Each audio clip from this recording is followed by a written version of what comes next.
I would say it takes you years to get there. I mean, how long did it take for OTB Red Baron to get to the very high stakes? From, remember, there were like block entries where he was grinding NL50 and NL100. That was years ago. Same for Linus Lav, right? And these are the gods of cash game. And then there's one guy doing this within 6 months.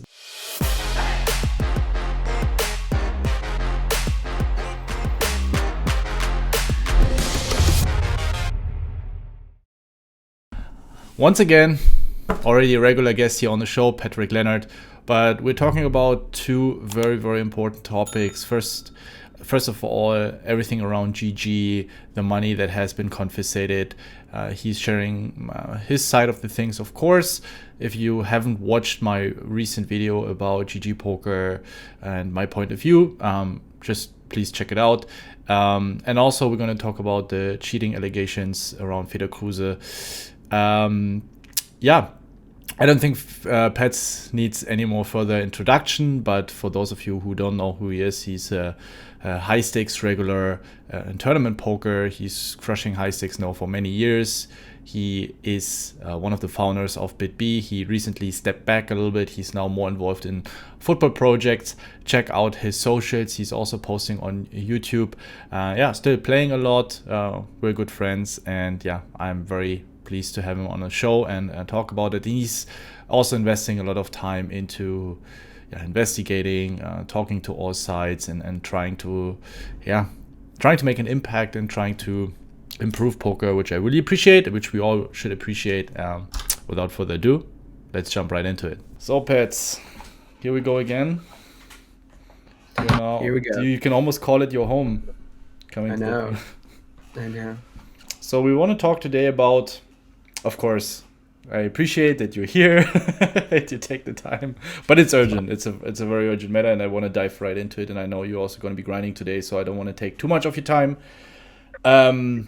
Lots of stuff happening recently. We want to talk today about the RTR accusations on Fedor Kruse, basically cheating, also the people that might be involved. But before we jump into that topic, we want to talk about the GG situation with money has been confiscated. We just want to touch base on a few points.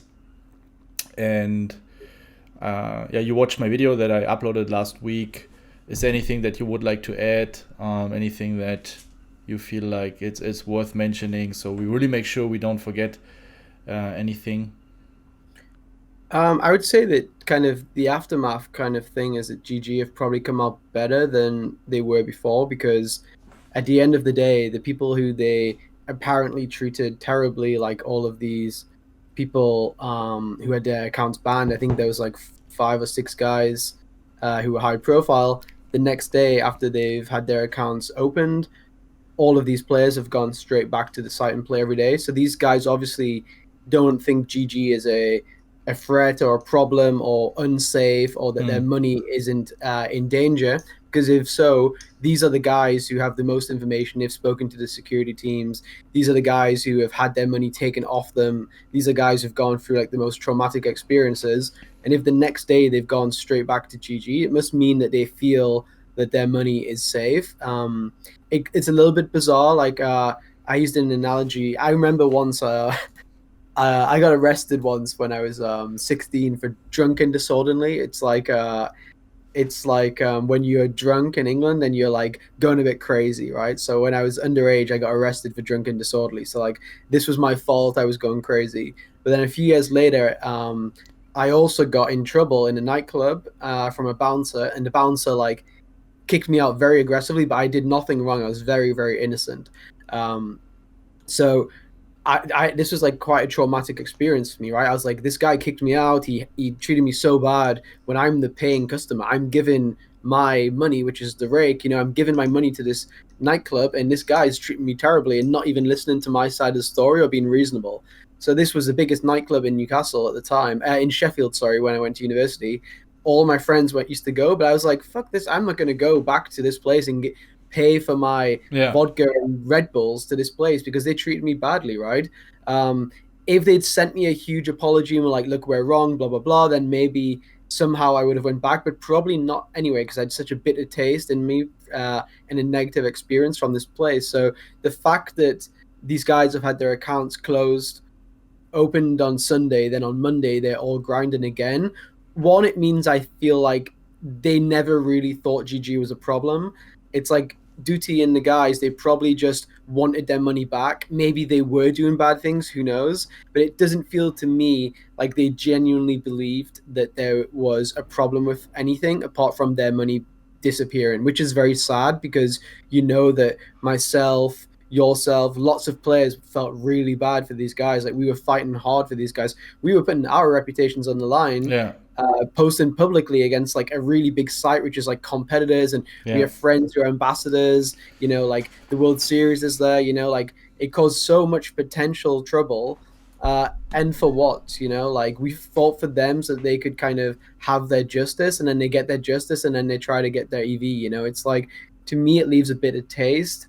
I feel like myself and yourself have always spoke about a poker union. Let's say it was very possible that we could have set a poker union up against GG here. We didn't decide to do it, but if we did decide to do it and we really fought for Duty, and like, let's say we got everyone to skip the World Series Colossus event, we could have probably got, you know, like 10,000 people. I mean, maybe we couldn't, but let's say our goal was to get 10,000 people to skip this event, and then GG say, okay, hands up, we'll give him his account back.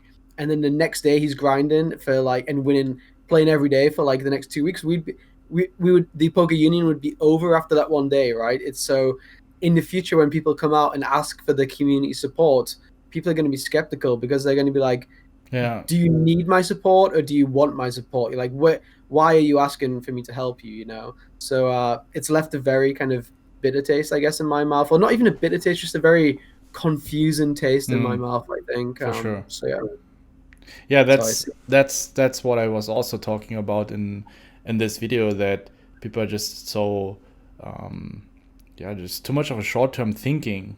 And yeah, as you said, next time if there's someone gonna have an issue, I'm like, what? You're just thinking about your own EV anyway, and not about the greater good. And that's why I'm not really active in those groups anymore in Skype. I left most of the groups because everyone is just thinking about their own EV. It's just a waste of time. Like, there are a lot of very smart recs in there, and they're really trying, but unfortunately, if you only have a few people in there that think about their own EV and they have their own agenda, then it's just falling apart. I think something which is really important is basically he started the thread on 2+2. He made the thread, and he got a lot of support from people like yourself, myself, Goosecore. Everyone was helping, right?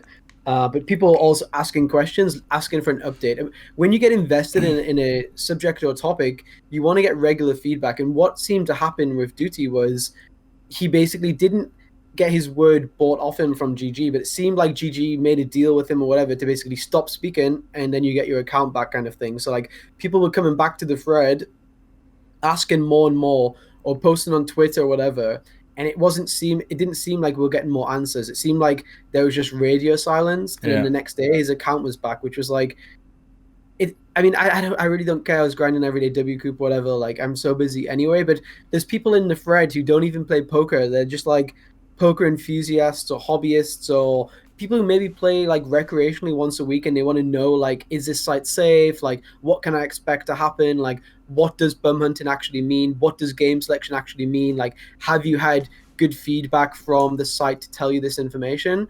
And it just seemed, maybe I missed his posts or something, but it seems like he went radio silence. It seems like he didn't go on your podcast and answer questions, which would have really he wanted to in the first place, but then I was chasing after him. I was like, hey, what's up? Do you still want to do it? But it seemed like he wanted to do this and he wanted to do that. And because of those intentions, the good intentions that we saw from him, everyone was very happy to support him, you know? So like, let's say in the future, let's say I didn't know you and I was like, oh yeah, I have a problem with iPoker, let's say randomly, a site I don't play on. I have a problem with iPoker and I have this problem, blah, blah, blah. And I say to Ben, look, I'm going to come on your podcast in 10 days. Like, when this is all sorted out, you're naturally going to be very invested in the topic. You're going to post yourself on your Twitter. You're going to be reading the thread every day. You're going to be looking at your Discord chats when people are talking about the subject, because one, you want to help, and two, you want to be knowledgeable for when you do your podcast, you know. So like in the future for you specifically, because you're a guy who will speak out about things, it's very tough for you now because you're like, well, if I do invest, you know, a week helping this person, are they actually gonna do what they're saying? Like, are they just doing this so that they can then blackmail the site to say, look, I'm gonna go on this podcast if you don't give me X, Y, or Z? And it kind of puts you into an awkward situation too, you know. Like, I don't know, the whole thing to me, very, very bizarre, and I don't really understand. I found it very weird and confusing that first they're so aggressive about bum hunting and predatory behavior, and then banning people, which I think it's in their rights. Yeah. But then just, all right, come back. You know, it's like when you ban players for a reason and you think you're right and you don't want to pay the money, and they said that he's not going to get the money back. But then why did you let them play there in the first place when you think they're predators, right? Well, things or let them change. come back. Things can change. Like, let's say, I'm sure there's new people working in the company, new ambassadors now, etc. Right? Like when I was first with Party, right? There was people who were banned on Party from before I was there, and they were banned from like people who worked in the company who maybe didn't understand everything. Then when I came in, they had a reasonable conversation with me. I had a reasonable conversation with Rob or whoever was in power, and then they had their accounts reopened, you know? So like, let's say if Negreanu or Fedor Holtz, for example, Fedor Holtz like really working hard behind the scenes to get people accounts back that he knows have their own side of the story, which is very fair. I think you know, like, I don't think giving someone's account back is bad from GG. I think the one bad thing is it's very vague. Like, what is bum hunting? I've been thinking about this a lot, and I think one way how you could kind of stop this is basically for every 8 tables that you join. So let's say that you join 8 tables when there's 5 people on the table, or 8 waiting lists. For every 8 tables that you join, you have to start 2 tables. So basically, if you've joined 8 tables and you try to join a 9th table, it will say you've run out of your, you know, when you play computer games, it says you've run out of extra lives or whatever. You know, like to get your extra life to join a table, you have to start the next table. So you have to go and open sit a 6 max table at the same stake and then get that game going. That way, you're contributing to the ecology, to the of the whole stake level. So I think that's a way where you can define bum hunting. You can be like, look, once you've joined your 8 tables, you're not welcome to join another table on GG. However, if you start a table, we'll give you the life back. Do you know what I mean? I think. Sorry, go ahead. No, I just think I've been thinking the last few days. I think this would be a really good model for all sites to handle bum hunting, because there's players on all sites who never, ever, ever start a table. They only join as the 6th player when there's at least one VIP, which is fine. You know, like, I understand game selection is part of poker, but it shouldn't be 100% of poker, you know? If it's like 80% and then 20%, it's like trying to give back and contribute to the side. I think that's a really, good way to do it. And I'm not sure why sites haven't done it before. Maybe I'm sure tech-wise it's easy to do. So yeah, that would be how I would. I think GG's biggest problem right now is the vagueness behind what is bum hunting, what is game selection. And instead of having a vague rule where they can just manipulate it or even just decide whenever, I think it's better that there's like a fixed rule in there. And the fixed rule is what I said to you. Yeah. Why don't they do it just like you guys have it on Party Poker, where you have an anonymous lobby? Like yesterday I was grinding sit and goes, and you don't see who's in the lobby, so you basically have to make sure you beat the pool, and you see player 1, 2, 3, 4, 5, you're player 6, and the 6 max sit and go starts, but you don't know who's in the lobby. Why don't you just make one entire lobby, you join the lobby, and then the tables and the seats were generated randomly? There's some problems. The main problem is that for the railbird, for the person who wants to just log on to GG and rail the action, for these people, they can't then view the tables because it's anonymous. Do you know what I mean? But then again, I think the site should probably look at what stake levels generate the most amount of railbirds, because I would imagine for GG, there's not many people railing like 200 NL. Like, I've never logged on to GG and be like, oh, I want to watch this 1-2 game and see how these guys are playing. You know, like, it's not that interesting. Yeah. So I imagine if you could have like anonymous lobby for the normal games, but then for the VIP games, which are in the separate tab on GG, they could be with railbird interaction kind of thing. You know, so kind of doing both. is the best way to do it, because there's some really, really high stakes games on Party, but no one rails them because they're anonymous, right? Like every night I see a bunch of like 25, 50, 50, 100, 100, 200. And I know there's like big VIPs playing and big pros playing, etc. Rob plays a bunch, like 4 tables all the time. And that would be fun to rail. But yeah, I think you need to separate basically VIP Railbird marketing games and then have your core lobby, like you said, which are anonymous. I mean, bottom line, if you sit down, you can come up with a lot of ideas to strictly define what does bum hunting mean and which regulations do we have in place that will give the player a warning. Hey, here you're running out of lives, so make sure to open the lobby or whatever. So this is something that bothers me a little bit, that they just say we don't want to have bum hunting, but they don't really define what it means. Another idea I had, which I suggested to Party recently, I'm not sure I should even say it, but basically for every 9 buy-ins, for every 9 buy-ins that you win, for every 10 buy-ins you win at the table, you give a buy-in back basically to the ecology, and for every 10 buy-ins you lose, you get a buy-in back as well. So basically, if you're a fish and you lose 10 buy-ins at 500 nil on Zoom, could be over any time frame. When you've lost that 10th buy-in, you get a buy-in back essentially. So let's say you're an amateur and you're down 6 buy-ins, 7 buy-ins. You know that, okay, what happens? Either I keep playing and I win, or I keep playing and I lose and I get my buy-in back. For the regs, first of all, it may seem like, oh, this is bad, I'm giving a buy-in back. But first of all, you're only losing 10% of your win rate. So if you're winning at 5 big blinds per 100, you now win at 4.5 big blinds per 100, which is fine because you're going to get back that 0.5 big blind per 100 because you're going to be having more amateurs in the pool. But not just that, when you give your buy-in back to the amateur, he has to play it.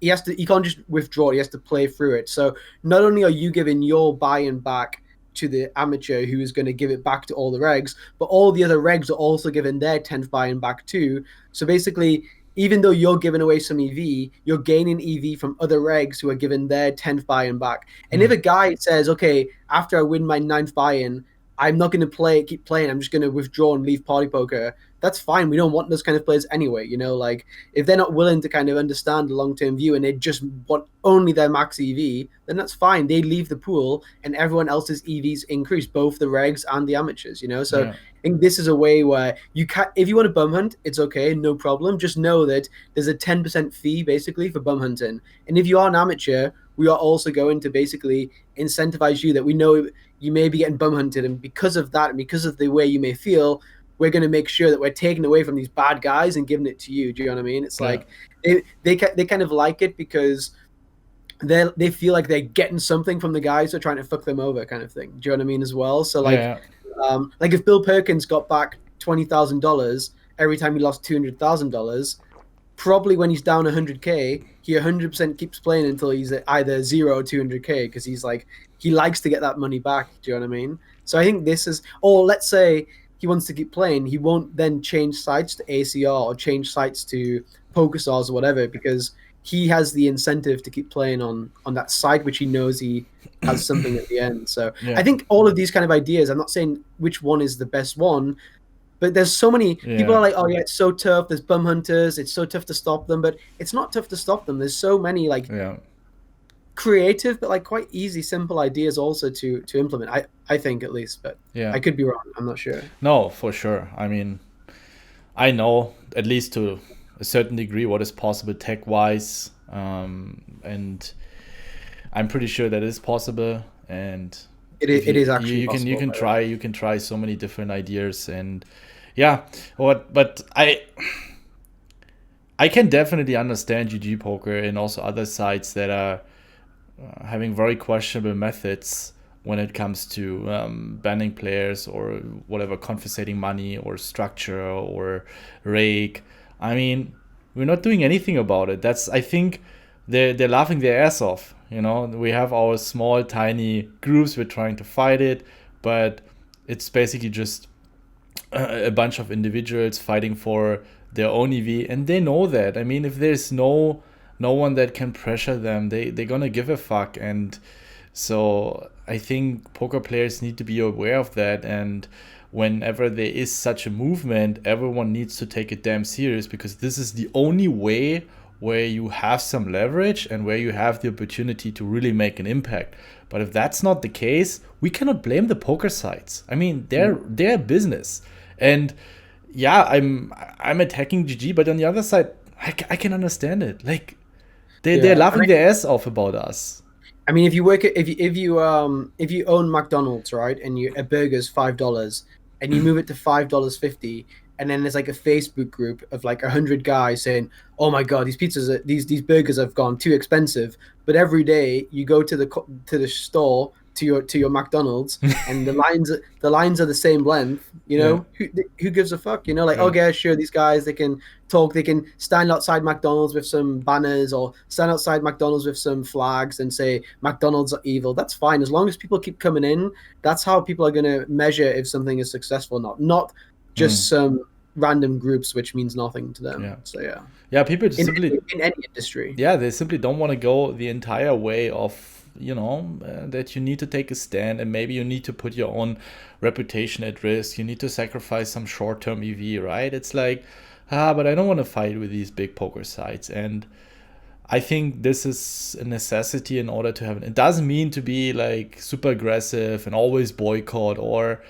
but sometimes it requires to do a boycott if they're not really listening, or there's no chance of communication. And I feel like, we already had several boycotts, and there were always a couple of wrecks still playing because the games were soft. And I feel like they just try a little bit to see if it works, and if not, it gets too uncomfortable, let's go back playing, at least generate a little bit of EV. And a lot of these racks that I'm talking about, they have a lot of money, so they can easily afford to skip for 2, 3, 4 months. So I think one different thing now is that a lot of people talk about the Supernova Elite boycott. At the time, there was just such a huge monopoly. There was literally just PokerStars, like Full Tilt were dead. It's much easier today. Party were not around. GG weren't even in existence. ACR, they were not in existence. Winamax, you couldn't play. So like, if you didn't play on Stars and have your EV and like pay your bills for your family, you couldn't, like, there was nowhere else to go to. You couldn't go to live poker. You can't just go there and do this kind of thing. So I kind of understand people not boycotting necessarily the Stars stuff, because if someone has bills to pay and their wife is like nagging them that, look, we need to pay for whatever, I understand, that's a high pressure thing. But now there's so many ways where you can get EV from so many sites that I think now it is more realistic to do stuff, because you can play in a different name somewhere else and no one will say anything. Do you know what I mean? So I think it is possible now. For sure. I think people don't take that into account as much. But we will see. Maybe GG Poker has also learned from it and are a bit more. I mean, that's all we want, right? We just want a clear definition of the rules, of the terms, and not just some rubber band terms with, this is predatory behavior, such as bum hunting, such as colluding, such as RTAs or cheating, and so on. I've looked into the terms and it says and so on. It's like, this is something you're not putting in your terms. I mean, if you have some sort of advisor in your team, he's not gonna. You cannot just put etc. or and so on. It's like, what the fuck? I mean, how are you gonna use it against the players if they're breaking the laws? You see, it says and so on. So what you did, it doesn't say explicitly, but we mean it. It says here and so on. So that's what we mean. So you did X, Y, Z. So that's why we can confiscate your money. And this is, of course, not okay. So I think the transparency and the clear definition, if you want to try something new and you want to go hard against bum hunting, then at least be clear about it. Yeah. 100%. And this will be avoided in the future. It's good to see that they're very relentless about removing players from their side. I think it shows that they're willing to kick players off their side that they think they're bad for the ecology. But again, you cannot just randomly. I'm pretty sure that a lot of high stakes players that do bum hunting that have a big reputation, they're probably not going to ban them because they have a certain following or whatever. And then a random NL200 grinder who has no impact, it's much easier to ban him. But I think all the laws or all the terms on the site should apply for everyone the same way. Mm-hmm. Yeah, I agree. Yeah. All right, let's talk about the next scandal. I wanted to take my time to gather as much information as possible. A lot of you guys have been messaging me, "Hey Ben, what do you think about the Fedor Kruse scandal? What do you think about RTAs and all the cheating?" And to be fair, I was looking into it, but I think you have way more intel, way more. Did you talk to way more people? So I think that's why I wanted to wait until you come on the podcast. I'm always a big proponent of letting people talk that have an idea what they talk about. So yeah, Pets, tell us more about it. What has happened? Maybe we start from the scratch. So for everyone who is watching right now, what Fedor Kruse cheating? What has happened? So I basically, this goes back to around 2 weeks ago, I guess. I'm playing like WCOOP or WPT or whatever, and I get lots of messages saying, "Have you heard about Fedor Kruse?" And I'm like, I don't really know Fedor Kruse. Like, he doesn't play on Party for like the last 1 year, so I never really played against him. He played all his volume on GG, and I don't really play GG, so I haven't really been following him too much. But I know he played against Negron, who heads up in 10K GG bracelet event, like the heads up event. And I went onto his stream and like wished him good luck, and he seemed like a nice guy to me. His background is essentially he's a 100 nel, 200 nel kind of low stakes guy who's always had a low win rate. And over the last 6 months, well, first of all, he got a sponsorship with GG because he has like a Twitch, like not sponsorship, like he's like a streamer. He's like a yellow streamer for them or something. And I think he's like a natural 8 ambassador, maybe. I'm not sure exactly, but along those lines, that was like step 1 of the story. Step 2 is that he started winning on GG at like slightly higher stakes, and he started playing the leaderboard. So GG started doing like daily and weekly leaderboards for like all stakes to kind of generate traffic away from Stars and Party and other sites. And he used to win the leaderboard very often. So he would play many, many hours and many, many tables. Shortly after this leaderboard success, he moved up and started playing very regularly, like 5-10, 10-20, like reg battles at high stakes. And then slightly later, he started playing like 200, 400 into like basically like 40 KNL. So his progression over a short period of time has gone from like 100 NL, 200 NL, which is like $100 buy-ins, to the highest stakes that you could imagine, essentially. So, this is dramatic kind of increase. And, I think a lot of people just assume that, okay, this guy must have just studied a lot. He's the next Fedor kind of thing, like he has the same name as Fedor. So it's like a funny story that he came up at such a similar speed as Fedor. But then the messages started going around that essentially his housemates had been, he admitted to his housemates that he'd been cheating through this time, according to his housemates. He sent them WhatsApp messages. They watched him playing and took like pictures that they posted into a 2+2 thread, etc. And essentially the way that he was cheating was, he has his computer here where we are, but then behind him, he also has like, you see here, there's like a laptop. He also had another computer, but basically directly next to each other. And for every situation, he had the answer on this other computer, because in cash games, it's a lot simpler than tournaments. A lot of your viewers are probably tournament players. So you have different stack sizes, you have like cold calling, you have like squeezed pots, all this kind of stuff.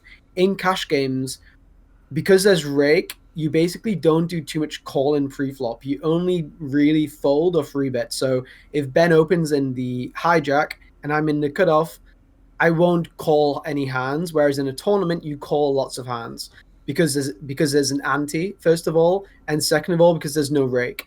So it's a lot simpler because there's less solves. Like in tournaments, if you wanted every situation, you would have hundreds and hundreds of thousands. But I think in cash games, there's something like 67,000 total solutions. So if you want to run all of these solutions, it probably will take you like a month or 2 months or 3 months, depending on your computer speed and power. So he had allegedly these 67,000 solves next to him whilst he was playing here. So for every situation playing against the best players in the world, or even good players like at Midstakes, he would be playing as well as Pure Solver would be playing. In tournaments, you get a lot of your EV from exploiting fish, exploiting amateurs. In cash games, a lot of it is playing as similar to Pure Solver as possible. So if he's playing against Linus, he's going to be playing the theoretical lines better than Linus because Pure Solver will be better than Linus's brain. Let's just imagine that way. Like, let's say Linus's brain is like the top out of the whole poker world, and he's at 98%. Pure Solver's at 100% kind of thing. Obviously, there's exploitation, etc. So, story goes on that everyone wants to post publicly that Fedor Kruse is a cheater. I say, well, what does he have to say about it? And I speak to him on the phone. He gives me his innocence. He says that he's innocent. He says that how can I play 20 tables of a leaderboard and do all of this solving at the same time? It's impossible. He says there's lots of things for his defense. But anyway, a week later, his housemates post publicly on 2+2, or somebody for his housemates post publicly on 2+2, post all the information, and we were expecting Fedor to reply to the thread. He always said that when the thread gets posted, he will reply to it and give his side of the argument. Since the thread's been up for like a week, he hasn't posted at all. But I have spoken to him both on the phone and texting. I'm not acting as his friend, but I'm acting as a mediator, kind of in the middle of both parties. And his defense, I mean, he has quite a few strong things for his defense, I would say, but maybe you don't think they're strong, but I would say they're strong. Do you want me to say like his side as well? Sure, of course. It's fair, because I don't think just crucifying him is... No, we're not here to crucify him. We're here to hear all sides of the story. So basically, I mean, the way as an outsider, the reasons why it may not be him is, first of all, if you do 20 table or 15 table or whatever, it's very difficult to run a RTA as well. His housemates agree with this, but they also say that he's gotten to such a high standard of doing it because of his gaming background that he's able to do a lot of tables at once. So that's like the first argument and the first rebuttal. The second thing is he obviously didn't have the bankroll to play 40k in L, so it's very public now that he was staked by Buhlero, I think it's called. Yeah. Buhlero, for a lot of the high stakes games. And Fedor had a small piece of himself in these 40k NL games. Now, if I was cheating on a site that I was basically an ambassador for, is it better for me to play 1k NL where no one's watching and have 100% of myself, or to play 40k NL where everyone's eyes are on me and I have 5% of myself? You know, like I'm making just as much money somewhere else, or like similar money without any chance of getting caught and no suspicion. Like going from 200 NL to 1k NL, like there's not that much suspicion about this. But going from 200 NL to 40k NL, everyone's eyes are on me. So if I was Fedor Kruse and if I was cheating, you're not going to see me at 40k NL. So I'm just saying, from my side, if I was Fedor Kruse, this would be a very, very silly thing to do. His housemates' reply to this is essentially that the guy has an extremely big ego and he wants people to see him as the best player in the world, kind of thing, or amongst the best players in the world. And he kind of recklessly played these high stakes games, which is, you know, kind of the thing. I wouldn't leave this as an argument to his defense, because I think history has proven that when people do some very crazy stuff, whether predators, criminals, perpetrators, whatever it is, they have some weird traits. And then, of course, he's also smart. So I'm not saying that's the case, but if we look at from this side of the coin, it also makes sense to say, hey, you know, it's a silly move, but as the housemates might say, like when you have a big ego, when you suddenly get used to all that attention, and the attention can really fuck you up, and then you want more, you get used to it. It's not enough just beating in a 1k, 2k, and especially when you have some narcissistic traits, you are doing some silly stuff, right? The expansion to this is that if, say, myself, yourself, and 5 of our friends got our hands on this tool, we could make millions and millions of dollars and nobody would detect us because we were going to do it in a smart way. Do you know what I mean? So that's like, first of all, let's say that he is guilty and he just did do it out of ego. I'm not saying he is, but let's say he is. There will be people who don't have the ego and just care about the money and are going to stay lower stakes and don't get detected. So like the scary thing is, if we have caught him because he played 40k NL, it's almost scary because this shouldn't be a way where we catch people, you know, like this is a scary way. And I would say probably the biggest thing in his defense, which again, probably yourself and people would not agree with, is that I'm trying to think, let's say DW Stevie, right? You know, your friend, very, very good guy, young guy like Fedor. Let's say he was playing 100 Nell on Party Poker as a team Party Poker streamer like he used to be, right?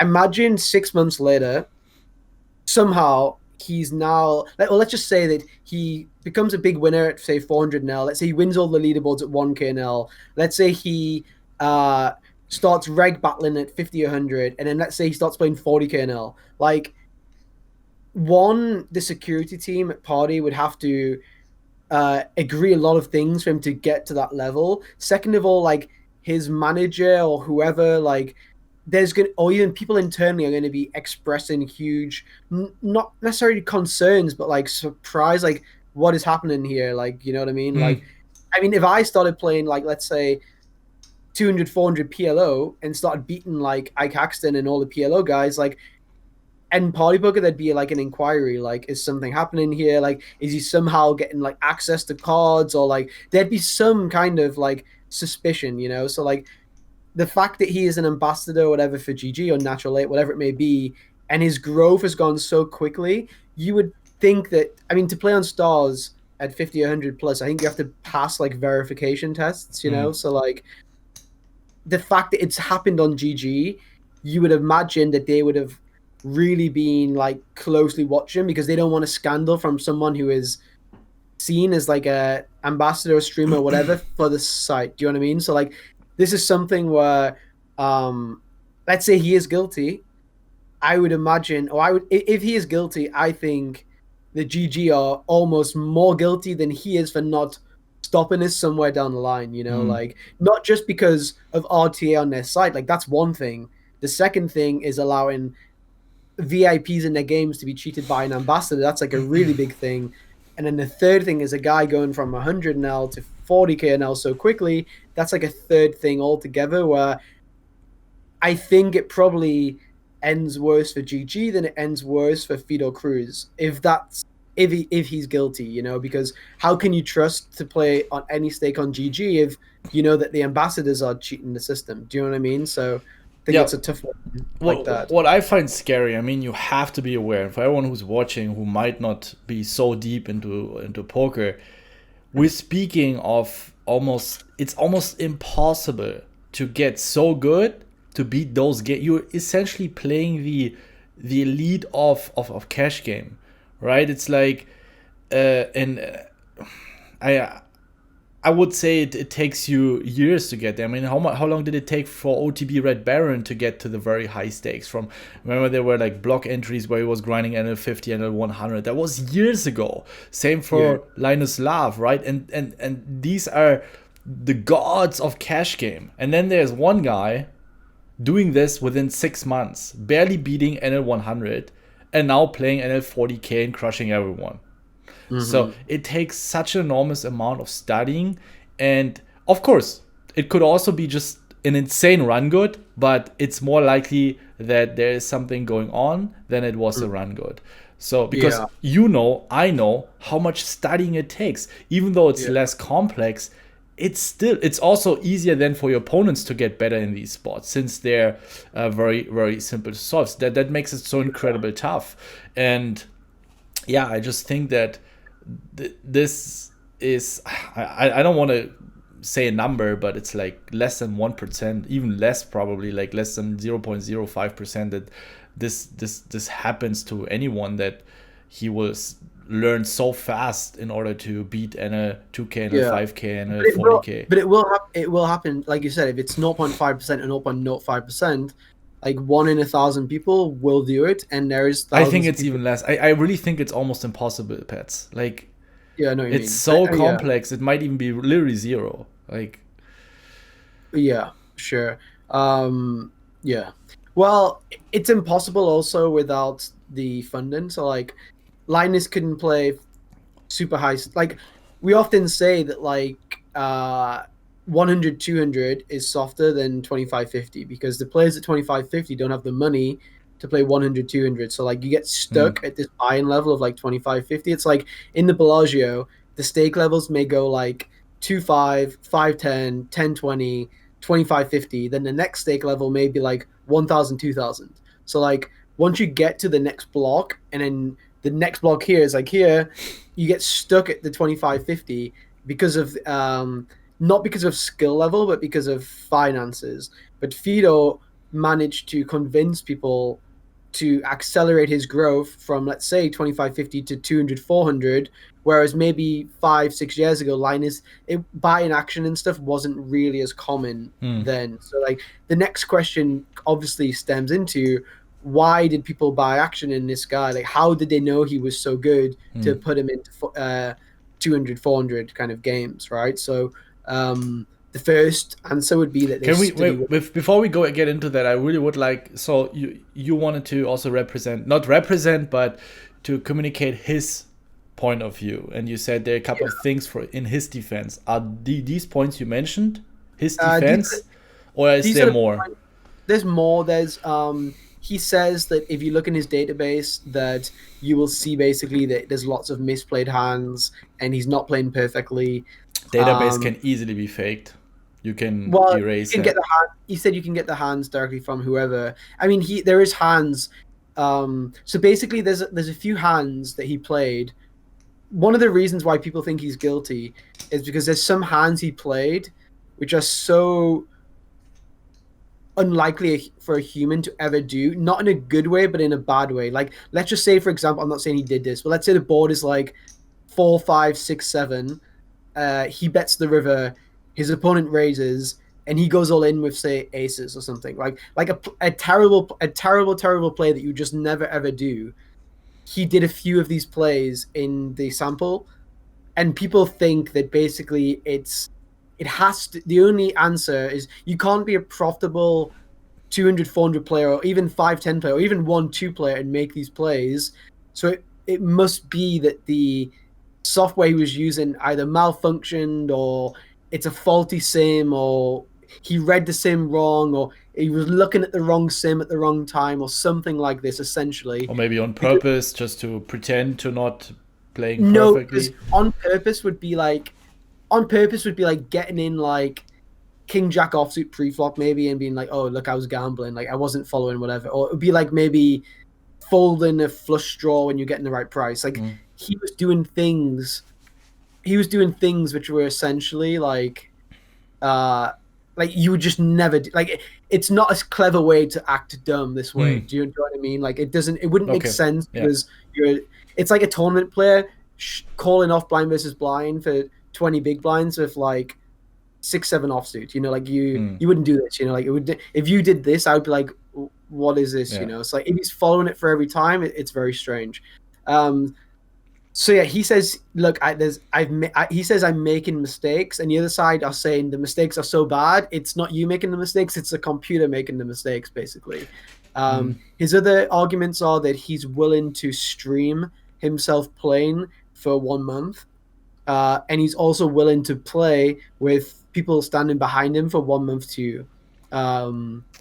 He also says that, of course, it's easy to get good if you dedicate yourself to something and you only study 100 big blinds rather than in tournaments, because he's known to not be the greatest tournament player. He's known to be like quite a weak tournament player. Like he will say himself, he's only ever studied, he said he studies around about 3 or 4 tournament hands a month. So he's never really understood like or grasped, let's say, mixed stack sizes or like understanding like sophisticated tournament stuff. But for cash games, he felt it was a lot easier for him to study and get deep into it because it's very repetitive. It's like 3-bet pots. It's 100 big blinds deep. It's not like multi-way or anything like this. So he said himself, like, he found it a lot easier to study this way versus tournaments, let's say.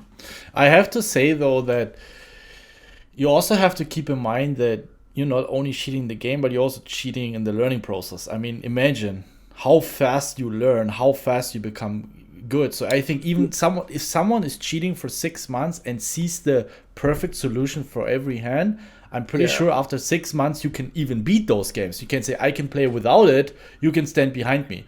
I think, I mean, it depends. I don't know how smart he is and how fast he can grasp certain concepts and internalize them. But I'm pretty sure when you always see, and I remember back then I saw an RTR for the heads up hypers. There was also with PokerStars, they're investigating and they banned a big ring of players that were cheating. And I saw the software, how it works, and it was scary as fuck. You literally see all the frequencies and the perfect solution. It's playing and studying at the same time. If I'm doing that, no chance. Like if I do that in cash game, I'm pretty sure after several months I can beat very, very high stakes. Because what others take them to study in for 1 year, you get this through in 1 month. So if you think this is so efficient, why do you think people don't? Build an RTA, fine, that's one thing. Then build like you can build like a fake gameplay. Do you know what I mean? So you can just build like a gameplay where you play against like 5 bots, and let's say you play 6 tables, and you use your RTA on these like bot tables, and it's basically teaching you like kind of interactively, and then you can learn and be like really, really good. Is this not like an amazing way to kind of study and learn rather than like getting coachings and all this kind of stuff? I do believe that it's still a little bit different when you're really in the hand and something is at stake, when it's just you're not so involved emotionally and attached. When it's just a practice session, you might be a little bit distracted, you're not fully in there. But when you're really immersed, there's a lot of money at stake and you get immediately feedback on how to play this hand perfectly, I think it will stick for way longer and it will have a much bigger impact on your learning curve. It makes sense. Like if you think about football, I mean, I always say football analogies, but if you think about football, if I train 5 days a week and you train 1 day a week, but you've played way more matches than I have, like actual matches, you have more kind of experience. Do you know what I mean? Like there's players who like don't train that much but have played in the top leagues for like 10 years.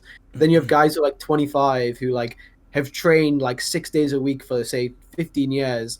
But the experienced players, they kind of just have this experience and this know-how and this like little bit of extra just because of being in really intense moments. So I agree with what you say. And I'm also okay. I would only say for cash game. I think for tournaments, not really, because there's so much exploitative stuff going on. You want to see what's the counter response.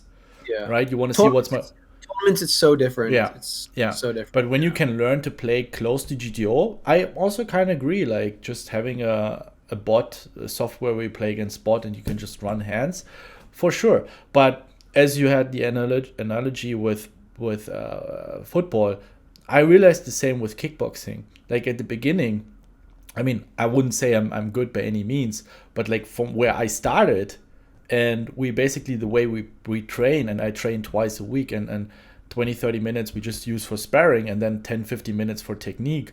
I felt I got way more confident and way more comfortable in sparring sessions than just repetitively doing technique, because even though if you do technique, you know what kind of punches or what kind of kicks you can expect, or the order of kicks that you have to execute.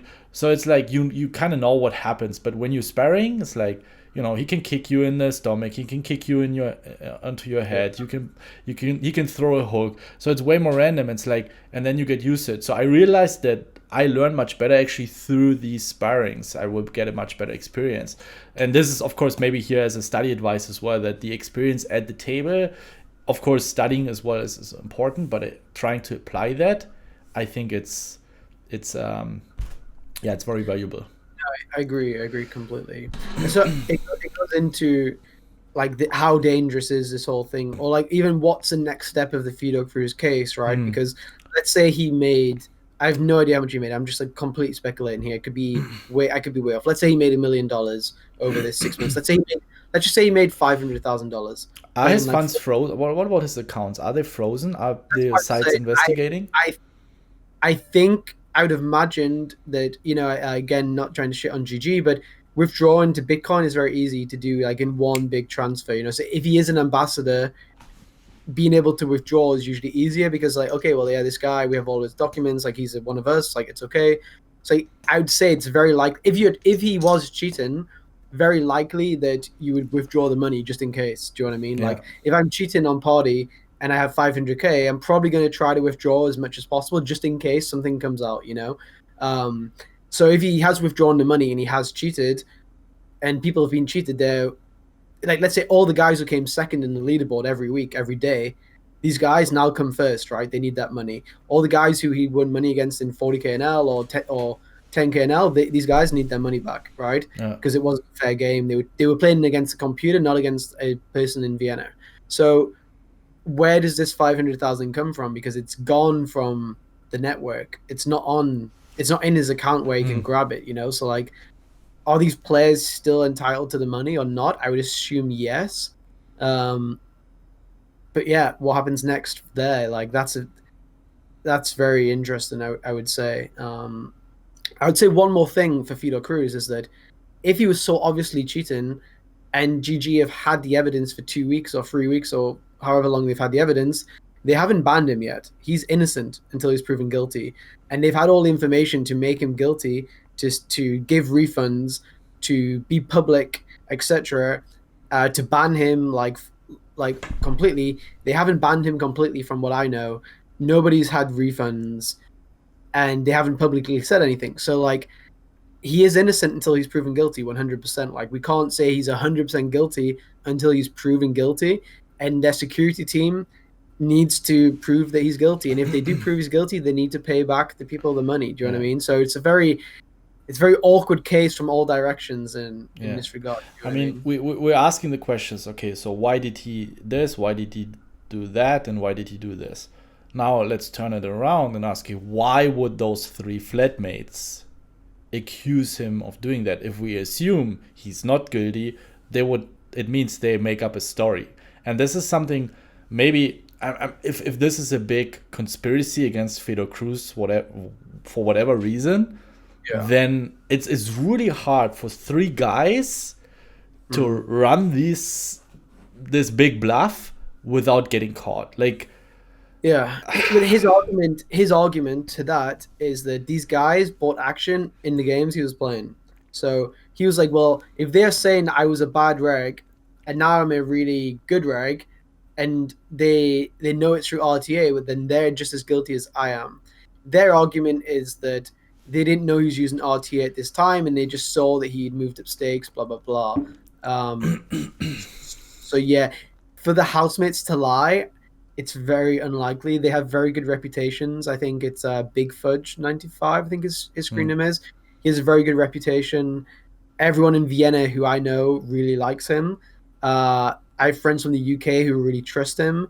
So for him to make up an elaborate lie, the only reason to lie is because of jealousy. And being jealous at your housemate. I mean, I know that if I was playing $50 MTTs and I live with you and you were playing $50 MTTs, and I know that I'm like equal level as you, or started equal level as you when we move in, then 6 months later you're playing Triton 100Ks and I'm still playing $50 MTTs, I would 100% have jealousy. I would 100% I'd be happy for you, but I would be feeling like resentment. I'd be feeling like you don't deserve it, blah, blah, blah. Like, you must be doing something to be cheating, And that's Fedor's next argument, is that it's very, very, very common in his eyes for other people to do the same thing. Like, he feels like if he's playing against these people, he feels the people he's playing against are also doing the same thing, and he's doing this almost to compete.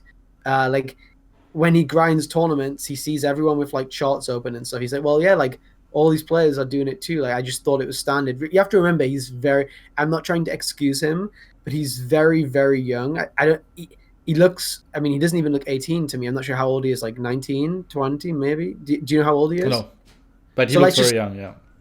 I don't want to make myself sound bad here, but when I was 19, let's say, if I thought everyone else was like softly cheating or whatever cheating, and I could make $1 million in a year and maybe cheat, now I know as a 30-year-old or 31-year-old, I keep trying to deny, increasing in age. As a 31-year-old, I can say hand on heart, my mum's life, whatever, I wouldn't do it. But as a 19-year-old with no money, I don't know that I definitely wouldn't do it. And what I said to Fedor was, if you come out yourself, apologize, acknowledge what you did was wrong. Don't try to say that. Don't try to lie, and don't try to say what you did wasn't wrong. Admit that you're wrong. Step away from poker for maybe a year, and if you do want to come back, I think people would not. They would not just forgive you straight away, but I would be understanding. Like if Fedor came out and said, "Look, hands up, I'm wrong. The money, like confiscated, give it back. I realize now how severe this is. I didn't realize how bad it was. I'm going to move away from poker. I do want to come back because I love the game, but I have to take time to contemplate, etc." I don't think this is that bad of a thing. You know, he's 19, 20 years old, whatever. Like I'm not saying I would give him a second chance, whatever, but like maybe I would, like, you know what I mean? Like I would look at him very differently than if he lies and lies and lies for months, and then it comes out that he actually 100% was cheating, you know, then I would never be able to trust him, forgive him, or anything. So if he's watching now and he is guilty, he knows this. I've told him millions of times, but come out, tell the truth, and I think people could give you a second chance because people can put themselves into your situation as a 19-year-old with not much money, with a chance to make millions of dollars potentially against people you also think are cheating. Like, I don't think it's that bad of a. It's obviously a terrible, terrible thing, but I think it's potentially forgivable long term. You know, people make mistakes. Justin Bonomo, he used to cheat on party poker like 10 years ago.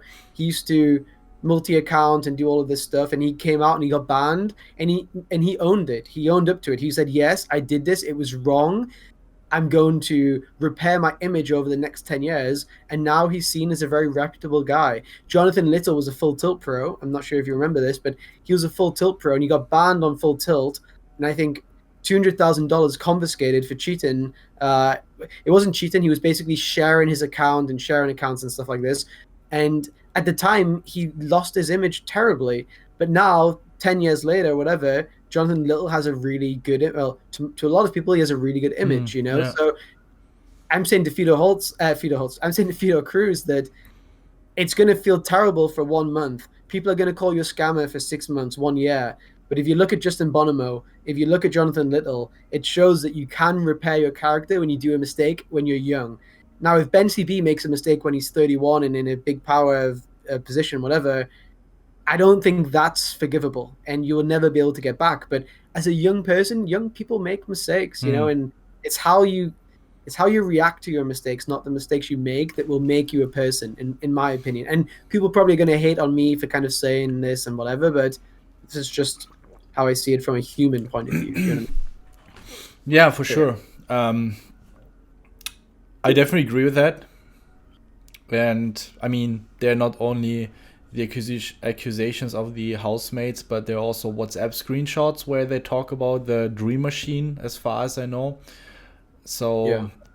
I mean, it looks like a very strong case against him, to be honest. It's but there's also a big responsibility for the poker side, for GGpoker, to take that very serious and to take action. I mean, if he's still playing, is he still playing? Well, the thing is, for people say his accounts are closed, but people are kind of saying that if this guy is willing to cheat and doesn't care, on GG it's very easy to get a new account quite quickly. He could just be playing on some new account. Do you know what I mean? Like, he's not playing his own name, obviously, but this kind of, if you have the tools to make really big money and you have the accessibility to get accounts, then sure. And I mean, this also leads on to a very important thing, which is you really have to support the sides who have the best security. And I'm not saying GG have bad security. I'm saying don't play on the apps which have literally no security. Do you know what I mean? Like GG security compared to, I don't even know all these small apps, but there's some apps that lots of people are playing on like every day. Like the cheating which will be going on these apps, because the clever cheaters, like what I would be if I was cheating, I would not be on GG, I would not be on Party, I would not be on Stars, I would be on these apps. These iPads open, all sorts. And another thing which is against Fedor Kruse is that, I mean, this is going to sound like I am biased, but Party is known now to have a really, really good security team. And if you mess up on Party, you get caught. I think it's like a lot of people have had money confiscated over the last 6 months. I've been into their office where their security team is, and I mean, if I was a cheat, I just would not play on Party. And all the way through WPTs, like the huge events, Fedor Kruse always stayed away. He never played in any of the juicy games that run at high stakes on Party. He stayed away completely. I don't think he played a single hand on Party in the last 6+ months, where if you were a top winner and there's these huge $10 million events, you know, he was playing WCOOP events, etc., right? So stadium series events. There was so much EV and value, overlays, high stakes cash games, like I said. He didn't play on Party, and that's kind of against him, I think, from a security point of view. So, and he also didn't play. He played on Stars quite a bit, and I think Stars are also like doing a big invest. He said he's basically, I mean, he said a quote to me yesterday. I don't think he'll mind me saying this. He said, I'm just going to the conversation. Also, not to forget, he also wanted to actually join here to share his point of view, but then he didn't come, right? Well, he told me he was going to post in 2+2 thread on Monday, and then he didn't do it. So he said he would maybe join the podcast, but I never knew if he definitely would. But yeah, he said that he was with Stars, and he felt like he was in court, and Pio Solver was the judge, and Simple Postflop was the attorney. Like he had to basically, I think it's like I think Stars are doing a very big investigation kind of on him as well now. And I think for Stars, it's going to come out very badly if he was playing like this and they didn't detect him, because his main game previously was Zoom 100, Zoom 200 on Stars. So they should if he has been cheating, they kind of should have detected him, I guess. The thing is, on Party, you would think it's the best place to do it because it's anonymous. Like people can't view and see it. But I guess if he was cheating, then he just knows the security team is very good, which for me as an ambassador feels the one best thing out of the whole story is that if he is a cheater, he's decided not to go on Party because he knows it's not worth it, which for me is it backs up a lot of stuff I've kind of said about Party security team. But I'm not trying to make this like Party versus GG or whatever. What we should do is advise people, be very careful where you play. And I think GG is safe compared to apps, compared to unregulated sites, etc. You know, like they will probably have the third or fourth best security in the industry. I imagine Stars and Party will be 1 and 2. But choosing where you play based on security can have a huge impact on your win rate, because then they can be fish. But if the reg is cheating or if the fish is cheating or whatever, then your win rate is going to be 0 or worse. So like just having the security side, or not just the security side, but having the refunds from the security, you know, like if you do get cheated, you get back your buy-ins. That's going to add to your win rate at the end of the year as well. Do you know what I mean? Whereas if you get cheated on an app, you're not getting your money back. It's gone. So that's a good thing about Stars for sure. If there's something that has happened, I mean, we don't really know the magnitude of cheating that is going on. Maybe it's like terrible. Maybe it's not as bad as we assume. Like I have no clue, to be honest, but I've gotten some refunds over the last couple of years, and that was not little. I mean, given the stakes we play. So it's good to see that something like this is happening and they take action, and they have banned already some. I remember back then on the Heads Up Hypers, they banned a bunch of players. So what should happen next? I mean, you mentioned you would appreciate, or you think it would be not only for the poker world but also for Fedor Kruse himself, that he's just going to admit it if it really has happened. I would say, first of all, he must be, if he's pulled this off to such a big length from a cheating point of view, he must be very smart. He must be very clever. He must have a lot of natural ability for understanding poker. if he does take a step away and slowly builds his way back into poker, in 10 years, there's no reason why he can't be at the top of cash games. You know, if he spends his time like understanding the sims, etc., like if he's cheating, he should come out and say he's cheating. If he's innocent, he should come out and say his case. If you are guilty and you pretend you're innocent, you will not have a chance to come back as an innocent guy in the future. Like, people will not forgive you. You're going to be seen as a scumbag. So that's first of all with Fedor. Second of all, I think the site needs to come out and say something, probably Stars and GG, and give some kind of their statement or give refunds. Or they have to either give refunds or give a statement why they think he's innocent. They can't just allow it to stay in limbo for so long when it's such a high profile and important case. Step 3 is, if he is innocent, there's no problem with his Buhlero and this stuff. If he's guilty, then they need to. Round 2 basically gets talked about between the people who bought the action. Why did you buy the action? How did you know this guy was good? Blah blah blah blah blah. Like, what was making you give this guy $20,000 or $10,000, whatever, to play at high stakes cash games? You know, so like, that's like maybe something which potentially has to happen.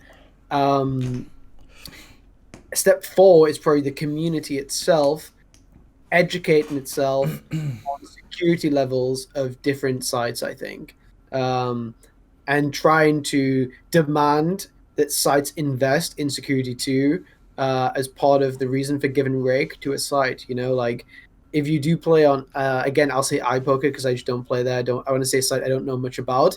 If you do play on iPoker, you must demand that the security on iPoker is big. If you play on 888, you must demand that the security on 888 is big. Part of your reason, we tell people now how to choose a game, good value, you know, good structures, all that kind of stuff. The first thing we should always tell amateurs, the site you should play on is a site you trust. You know, like, that's what I think is important that the community kind of pushes going forward. Probably yourself, Joe Ingram, security, and you guys do. You obviously, both of you guys are very good at, like, Joey's pushed very hard against ACR for years, kind of thing. So yeah, pushing the security stuff as much as possible, I think, for the next foreseeable future. Yeah, maybe let's also quickly touch base on the stakers. So there are big rumors since Buhlero was investing heavily for, I don't know, up until he's was playing NF40 or NF400K. How do you see that? How should we treat the stakers? Yeah, I mean, first of all, like, some of mine and your closest friends in poker were also staking him randomly at times. So like, Leon was playing in some games, and Fedor got like a Jesus seat. Jesus seat is like in direct position on Leon, and some of our closest friends, for one session or 2 sessions, bought action in Fedor in these games just randomly. Like, he posted like, anyone wants to buy action, and they were like, yeah, sure, take 10%, whatever. And they bought action and they lost money. Actually, he got beat up. Leon went on some huge heater, and Fedor lost against him. But if Fedor had won them, say 20K instead of losing 10K, maybe they would have kept buying action, because, you know, like, if I buy 10% in DW Stevie in the WCOOP main event and he wins, and then he wants to sell action to me in the WPT main event, I'll say, okay, yeah, sure, I'll just keep buying action. You know, like, I'm up, it's profitable, like, let's ride the wave, you know? So some stakers lost who we know, who had no information at all. The longer term Buhlero stuff is kind of complicated because, one, he's also a natural 8 pro as well, which is kind of, ambassador, I'm not sure, which is kind of awkward situation. 2 is that he kind of stopped streaming, I think. Like, I think he used to be streaming often, and now this kind of Fedor Kruse stuff happened, and he seemed like he just stopped streaming. I could be wrong, but I think he went from streaming like 4 or 5 times a week, maybe, to like once a month or something. I'm just saying figures like how I feel it from looking at Twitch and how other people have said it to me. So it's like, this guy's kind of disappeared from Twitch and playing more and staking like these games from someone who is cheating. I told everyone to kind of give Buhlero the benefit of the doubt and let him post on 2+2 because the thread went up on 2+2 and everyone was like, he must post. And I was like, dude, like, give the guy a day to like reply, you know, give the guy 2 days. Maybe he's in the mountains, who knows, you know, like give the guy a couple of days. But it's getting to the length now after 1 week where it's getting a little bit too much, I think. And I've always tried to give him the benefit of the doubt, and I like him. I'm fine with him. I have no personal problems with him. But he needs to post. He needs to say something. You know, like he needs to. If he's innocent, you say, "I'm innocent and I was gambling." You know, like, or you say, "I'm innocent and I bought the action because X, Y, Z." You know, like, but just post. Like, if it was me and I was buying action in you, and you were cheating, I would post, "Yeah, he's my friend and we've been swapping action and you know, like we share hands, reads, whatever." Like, of course I'm going to buy the action. Like, there was no, and I would post that the same day. I wouldn't wait a week as my name got dragged through the mud kind of thing. So, but he must have a reason why he's not posting. I don't know what the reason is, you know. I'm not trying to say he's guilty or anything. I know a lot of people think he is. And I think Buhlero has almost got as much shit from this as Fedor Kruse has. They're calling him like Scamblero and stuff, which is like a funny word, but it's a dangerous word too, you know, like to call someone a scammer in poker, that's everything, you know. So like, maybe he feels like he just doesn't need to defend himself and he's innocent. I don't know, but yeah, I mean, to be fair, like there are three things that I would add. I mean, people also accused me, I mean, not to such an extent, but where, like, I don't know, the reason why I'm not revealing my shark scope or the reason why I was hiding my face for so long. People accused me for some, and I was never, to a certain degree I did at some point, I was talking about it, but most of the time I didn't feel the need to explain myself. I remember someone called me a perpetrator, and that's why I'm hiding my identity and posting it publicly, and also some other like very, very nasty stuff. But I never replied to that because I felt like it's not true. You know, I don't feel the urge to reply to that, even though others might read it and they see I'm not posting. So I was like, okay, if they think I'm such a person, then so be it. I don't want to be surrounded by these people. So I don't want to defend Buhlero with that, but I would, if it's to that extent as it is with him right now, I think he should make a statement, right? For the staking part of things, if you invest into friends, also here again, something to consider. I'm just sharing from my experience. When I was investing into friends who I really, really trust, I was not really paying attention to details, which is not good, of course, but I was not like necessarily questioning, okay, like, why is he beating the games? Why? Maybe he, you know, when you're a poker player, you're a streamer, you have a lot of shit on your plate and you see a good offer, you see good value. Oh, great staking. All right, here, I buy 10%, you know, and he was not maybe. So it's definitely possible. Like, I know that if I, especially during WCOOP and SCOOP or in general as a poker player and streamer, you have easily 10, 12 hours work days. So I can understand that you don't do the due diligent work in order to see, okay, is this a profitable staking? What's going on? Why are you beating the stakes? You see, oh, wow, you went up from NL 100 to NL 10K within 2 months. Okay, of course I stake you here, right? So also here, something to consider. I don't want to defend him, but this is just from my experience where if he says, yeah, I didn't have the time to look into it. It's not that I would say this is impossible, like you should do your research. It's like, I would say I can see myself in that situation, right? I mean, does it makes me now more nervous. I've bought so much action over the last 10 years. I've probably bought action in 1,500 players more. Like, I'm sure one of those 1,500 was cheating, you know, and if it came out that I was the one buying the action, the same thing could have happened, you know. So like in the future, it's really kind of put me off investing in people I don't know, or, you know, like it's like if your reputation's online here with the investment, the EV that I make, it's not worth risking the reputation, you know. Like I just had a case with a good friend of mine. He's also in staking, and he was staking a lot of players. He never had any issues, or let's say not larger scams. Here and there, you will probably have some players who are a bit edgy. However, there was a guy, he won big. He was always paying out, very long-term staking, no problems. At some point, he kept dropping. He was down 120k. It turns out he was using his bankroll for something else. He was never really playing. But at some point, since it was such a long staking, they never they weren't necessarily checking anymore. I guess you also have some very trustworthy horses where you're not checking them as much as maybe new horses, and it turns out they didn't check the audits anymore, and he was 100k basically gone. He was never really playing with that money, or at least a large part, which of course it was dumb, right? They learned their lesson. However, I think it's not the first time that there's a staker that is not necessarily being super diligent about what tournament is he playing, why is he so successful. It just, poker players are lazy. It's like, oh, that looks like a juicy offer right here, take my action. And you don't really know if he's playing in the first place. Maybe he oversold, he's scamming you, he's a cheater. And so it's not like, oh, this never happens, it happens for the first time. No, it probably happens every day in the staking world. So of course the difference though is, of course, it's a much bigger magnitude, and it went for a larger period of time. And I think that Buhlero at some point he should have gotten a little suspicious. But we also it's fucked up. I mean, and I have no idea how close friends they are. Maybe they live next door. Maybe they go for breakfast every day.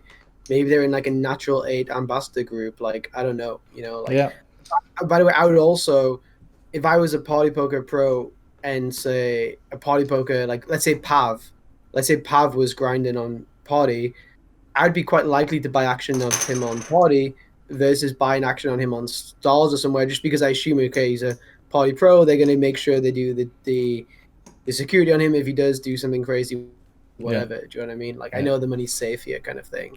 And it's quite fucked up. But I mean, and I guess more cases are going to come out soon. Like as computers improve, as like if Fedor has these 67,000 sims or whatever it is, he can just give them to somebody else as well. It can spread. Like that's the problem. So people coming out. I mean, first of all, I think we haven't done a good enough job of commending his housemates. It's such a brave thing to come out and do what they did.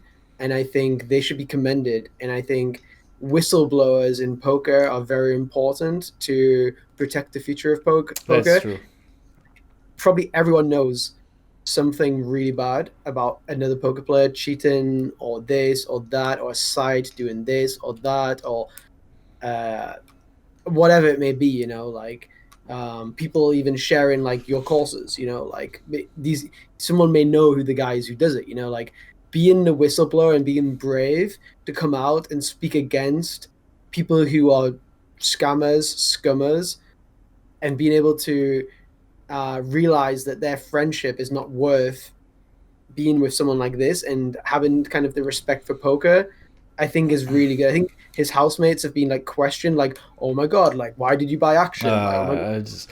Why did you do this? Like, why did you not speak quicker? Like, why did you wait 2 weeks? Like, why did you give him till August 31st to move out? Blah blah blah. Like, why did you not just kick him out straight away? Like, these guys are coming out brave. Like, this guy, reputation, money could be stolen. Like, maybe he turns into like Psycho and goes after them or something. Anything, like they don't need to do this. He's now moved past their games to a new territory against other players. They don't need to do any of this. They're not like cash game players aren't even really in the poker community. Like tournament players were kind of together, but cash gamers are kind of by themselves. People probably don't even know these guys, and they're coming out to kind of help the community.